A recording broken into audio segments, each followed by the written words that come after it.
తందాన తాన. ఆయనపైనే ఆరోపణలు, ఆయన నుంచే కీలక నివేదికలు, సూచించిన వారికి పోస్టింగ్లు, చెప్పిన వారిపై సస్పెన్షన్లు, పూర్తిగా సీఎస్ పైనే ఆధారపడుతున్న ఎన్నికల సంఘం.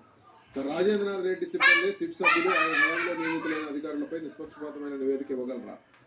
ఎన్ని కేసులు పెట్టారు, ఎంతమందిని అరెస్ట్ చేశారు? నరసరావుపేట, తాడిపత్రిలో సిట్ విచారణ. పిన్నెల్లి సోదరులను తప్పించిన పోలీసులపై కఠిన చర్యలు. హింసాత్మక సంఘటనలు జరిగిన ప్రాంతాలకు మా బృందాలు వెళ్ళాయి, నేను వెళ్తా. హింసకు కారణమైన ఒక్కరిని వదిలిపెట్టాం, సిట్ అధిపతి తెలిపారని టీడీపీ నేతలు. తెలంగాణ వెబ్సైట్లో ఏపీ విద్యార్థుల విజయదుందుబి. ఇక పెళ్లింట తీవ్ర విషాదం, వరుడు సహా ఒకే కుటుంబంలోని 6 మృత్యువాత. ఇక పల్నాడు కలెక్టర్గా శ్రీకేష్ బాలాజీ లట్కర్, ఎస్పీగా మలిక. ఇక అనంతపురం, తిరుపతి ఎస్పీలుగా గౌతమి హర్షవర్ధన్ రాజు నియమిస్తూ ఆదేశాలు ఇచ్చిన ఎన్నికల సంఘం. ఇక ప్రవాస వైద్యుడిపై పోలీసుల దాష్టీకం.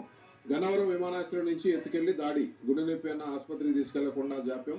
సీఎం విదేశీ పర్యటనకు కొద్ది సమయం ముందు ఘటన. జగన్ ప్రభుత్వ విధానాలపై ప్రశ్నించినందుకు కక్ష సాధింపు. ఆంధ్రజ్యోతి, నిగ్గు తేలుస్తారా?